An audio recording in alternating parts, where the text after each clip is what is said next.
Okay, but let's talk about Fairport. A group which broke off in 1978, as far as I know. 79, yeah. 79? 4th of August. Ah. But till now, every year meets round about the 4th of August, I suppose. Yeah, the second weekend in August we have a festival of our own every summer, which in fact my wife Christine and myself organise, and it's grown from being what we call a reunion festival.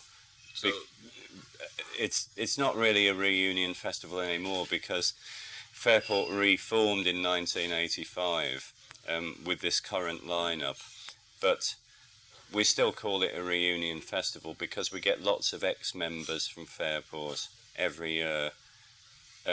It's something we do every year now, but we still call it a reunion because we get people like Richard Thompson, Jerry Donahue, Dave Swarbrick, lots of ex-members. We've had Ian Matthews, Trevor Lucas, Ashley Hutchings. There are about 24 people involved in Fairport's history.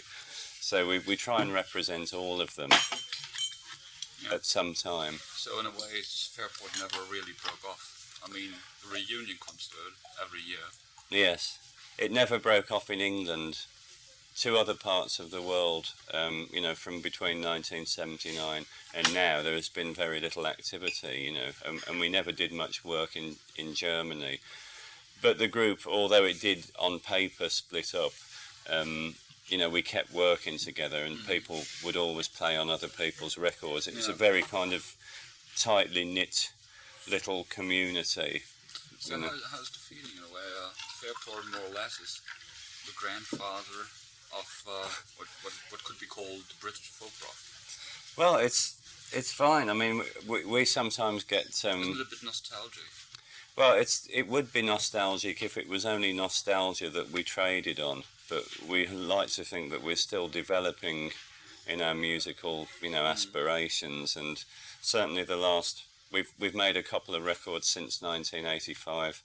On our own label in England, we made a record called Gladys's Leap, and then an instrumental album, Expletive Delighted, and with this new, the new live album.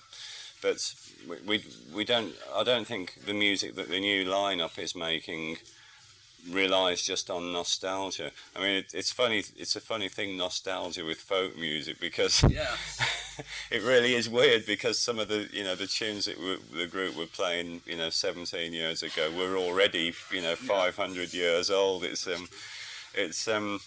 strange for us. We like to think that we're still developing folk music, if you like, although we don't consider ourselves to be strictly a folk band. There's always been those elements of rock. Yeah, of course. So that's why I said a folk rock band. Mm-hmm. And I mean, Fairport started when it started after the first record, which wasn't that much into folk. No, but after that it started really. In 1970, Legion Leaf was the record that was credited as starting off the whole of the folk rock. Which I suppose is true, really. Certainly in England, Fairport were responsible for a lot of groups coming, and there's lots of groups that have based, most of their, they've derived a lot from Fairport Convention, but we don't see it in a nostalgic way, especially as since '85 when we started again, we've got an awful lot of young people coming along to see us play, which is fantastic for us. If you look back now, I suppose that you'll be missing a lot of the early musicians like Sandy Denny or Richard Thompson, which was or which is now becoming on its own one of the stars. Yeah, well, we don't. We obviously miss Richard, because Richard for Fairport, apart from being a fantastic guitarist, and a great innovator of the electric guitar, a great English innovator. I mean, in the same terms as Jimmy Page or Eric Clapton or Jeff Beck. I mean, Richard Thompson is one of the finest guitarists. But Richard's, the thing that we miss as a current Fairport is Richard's songwriting ability, because none of us in this band, including the older boys like myself and Dave Mattox and Simon Nicol, we don't write lyrics, and neither do our two new boys, Rick Sanders and Martin Alcock. So what we miss about people like Sandy and Richard is their ability to write great songs, which none of us have. So we tend to go around and steal songs from other people's dustbins, like Ralph McTell. And in fact, Richard, what they throw away, we use. In terms of, Ralph gets very upset when I say that, because he actually sits down and tries to write songs for Fairport Convention, which, you know, he's done very well for us with songs like The Hiring Fair and What Tyler. You know, it's good that Ralph loves Fairport and he goes out of his way to write stuff for the group. But there's always, you know, we have no problem because there's still all the tradition. And there's lots of songs that we'd love to attempt to do. But I noticed on the new record was that you again recorded, I haven't counted for how many times now, Meeting on the Ledge. Yeah, Meet on the Ledge, yeah. And the, Reynard the Fox was another one that had been done. I mean the ballad. Oh, Matty Groves. Oh, absolutely. So well, Meet on the Ledge must be a hymn of Fairport Convention. Well, it is, especially in England, because when we have this festival every summer, which has now become the biggest folk festival in Europe, you know, and this year attracted 15,000 people to it. Beside of Cambridge and all these. Oh, it's twice as big as Cambridge. Cambridge had 8,000 people this year. We had 15,000, and it was the same last year. I mean, we've, you know, totally outgrown Cambridge.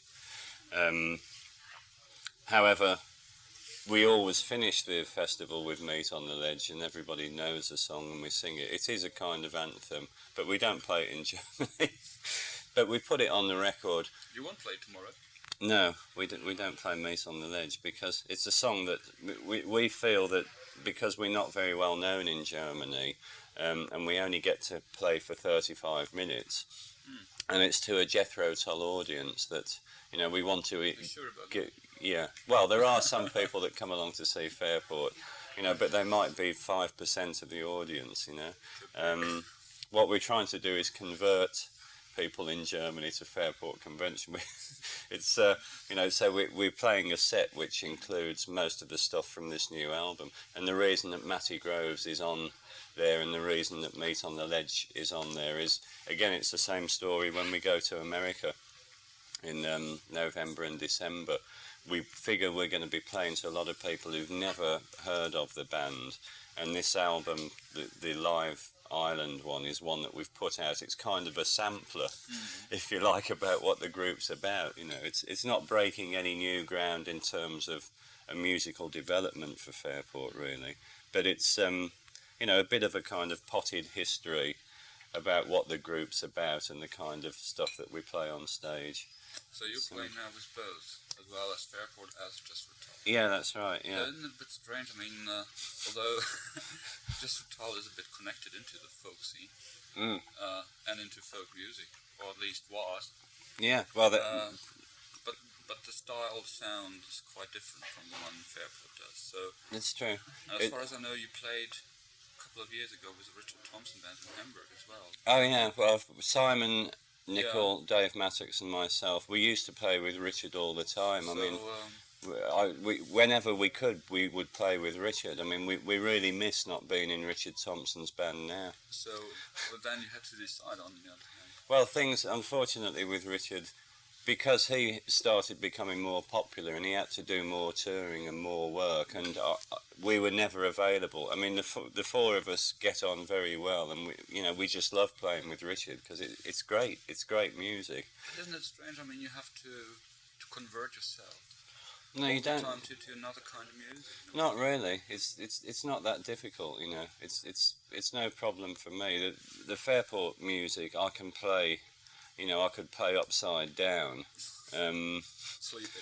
Do you know what I mean? Yeah. No, I'm not saying that in a detrimental way towards Fairport, but when you've been playing that kind of stuff for 17 years or something. I mean, some of our old Fairport songs, things like Walk a While and Sir Patrick Spence. I mean, you can go for 10 years without playing them, and you don't have to actually rehearse them. You can actually just, because we've played that stuff so many times. It's no effort for me to think about a Fairport set. There are some tricky things that we're doing, but most of the time it's not a mental effort. Whereas with Jethro Tull, you do have to have your wits about you, because there's some very complex music, and you can't relax so much. But again, Jethro Tull's a very happy band now, and the kind of set that we're, it's a more musical group to be in than it was when I first joined it. It's not as stress-inducing as it used to be, although I've lost my hair in the process of being with it. What do you like better to play, Fairport or Jethro? Well, again, it's two different things in that respect, because we could do that off record. So. No, I enjoy. Obviously, it's a fantastic feeling to play with Jethro Tull, because audiences, maybe apart from Berlin where we're not that popular, but certainly the rest of Germany and the rest of the world, they're just so fantastic, and they go completely bananas at the end of an evening, and it's just wonderful to see that many people enjoying themselves and having a good time. But there's also a lot of satisfaction from playing with Fairport, because you can actually hear people that are just being introduced to the music, the majority of them for the first time, and know that they've enjoyed it, and that maybe they'll come and see the band again, or maybe they'll go out and buy the record, or buy some old Fairport records. It's very satisfying playing with both bands. And again, we're delighted to be on this tour, and it's because of Ian Anderson's love of Fairport that we are actually on the tour, because he came and saw us last January, I think it was, and said, "Oh, it's a fantastic group. You should have told me about this group before. You're not just a bunch of drunkards having a good time. The group's very good." He said, he really did enthuse about the band, and he came and sang at our festival this year. In fact, him and Martin Barr, which was a treat for Fairport audiences, and. So it's down to Ian that we're actually coming out and, getting the opportunity to play to all these people, because Jethro Tull don't normally have an opening act in Europe. So, it's down to Ian, and Ian's had to do a lot of hard work on our behalf, especially in America, to convince, to convince the powers that be over there that Fairport are a suitable opening act. It's very good. It can only be good for the band in the end.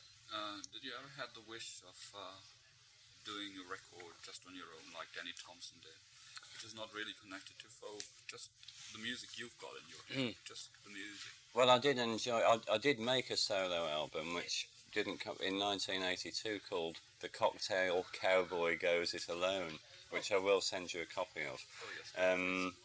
It was only put out on a very small label in Germany called FMS, I think, and it was a label that kind of started up and then it went, it just finished. But it sold a couple of thousand copies in Germany, and I did everything myself.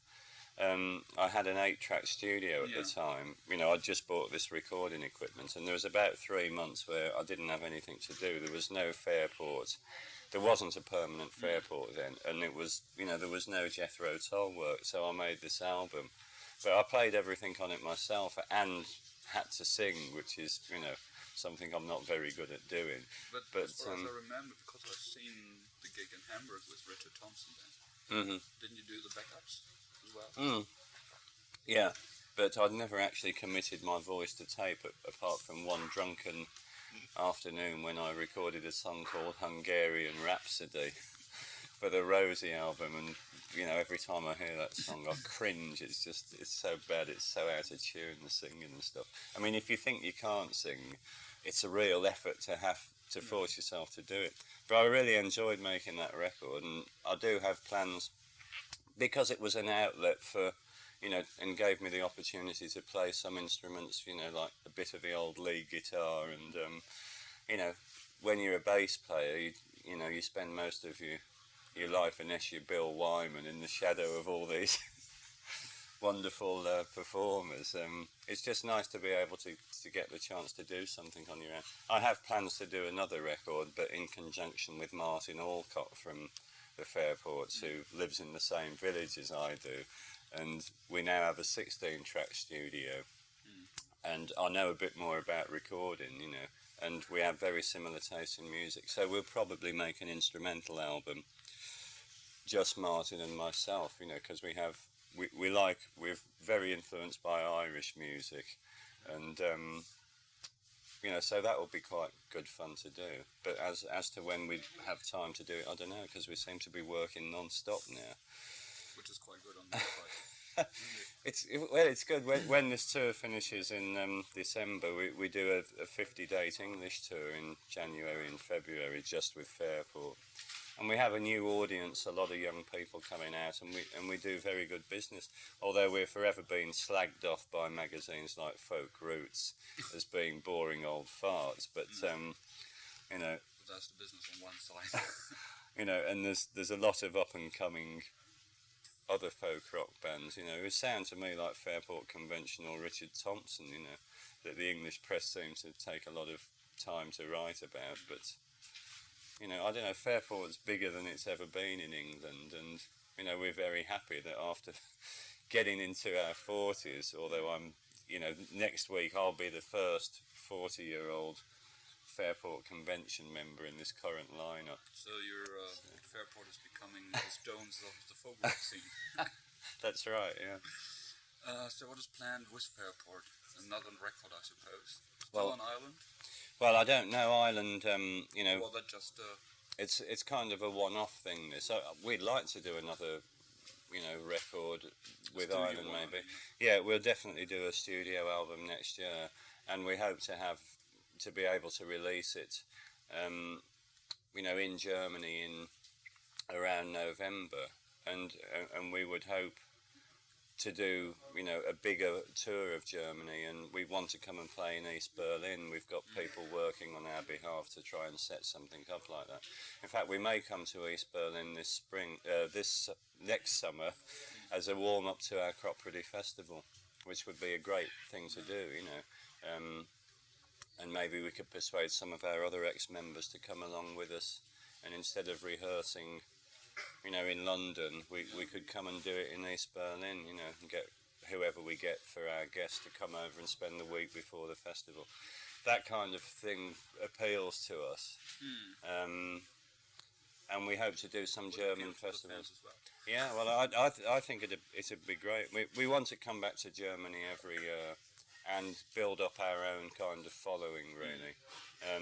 We did a little club tour last spring, which quite surprised us, because although there were only 200 or 300 people turning up every, to most gigs, they knew all of the stuff, and they were familiar with, with old Fairport material and some of the newer stuff that we're doing. So I think there's definitely an audience for us in Germany, and we'll be carrying on doing our festivals every summer, and we hope to make an album, once every 18 months or so. I mean, we want to be doing the festival one, or?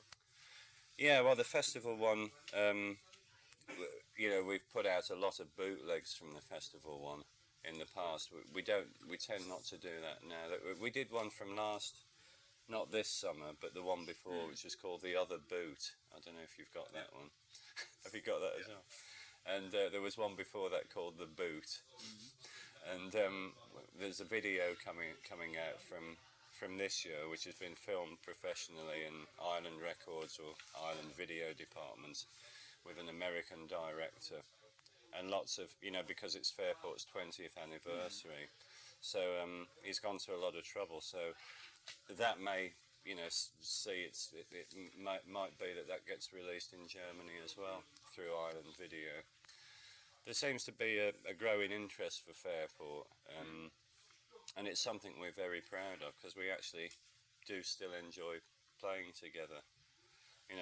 So if you had to choose now, your best loved Fairport album from all the years, which one would that be? There's several that I like. I like On Half Bricking a lot. I wasn't on that album, but I love that. You know, I love some of the songs that are on there. I think Percy's song is, you know, wonderful. It's a wonderful version of Percy's song. I like Fairport 9 quite a lot because it's a very eclectic record. There's so many different styles on it, but I think there's some great playing on there, you know, in terms of instrumentally, like the Brilliancy Medley and the Cherokee Shuffle. I think, you know, there's some pretty staggering stuff. And I also like Tippler's Tales, which was a record that we put out for Phonogram that went direct to bargain bin. And we've resurrected a couple of songs on the new Ireland one, Reynard the Fox and The Widow of Westmoreland. So, you know, there's a lot. There's about 20 odd Fairport albums. And so what about Babacom Lee? Babacom Lee, I must confess, I haven't played Babacom Lee for about 10 years. Babacom Lee was great fun to make, and it was... it was like an opera. It was. It was great fun to do, and it was great fun to perform. In fact, about 3 years ago, for the Friday night at Cropredy, we had Fairport on, and we just played Babacom Lee. We just did the entire thing in its entirety, and that was fantastic fun. It's the kind of thing that you don't want to do too often, you know, that kind of concept. And it was very well received by the critics in England. But yeah, I remember the time when I was listening to Hello Folk here on BFBS radio. I think it was Wally Whiten playing the whole record that evening. Well, that was the problem with Babacom Lee, was it was difficult to get it on the radio. Not that obviously Fairport. I mean, Fairport at the time were a fashionable group, you see. So when I say it was difficult to get it on the radio, it was a problem for us in America and places like that, because there was nothing you could pick. If you took any section of it, it made no sense at all, you know. And you'd get people saying, oh, can you do anything from Babacom Lee in the set? But people still ask us. But there's no songs that stand up. They don't make any sense unless you hear all of the album, you know. So it was great fun to play, and it was a great album to make. It was, you know, everybody worked very hard. It was a very unifying album for the group because we'd just suffered the loss of Richard Thompson.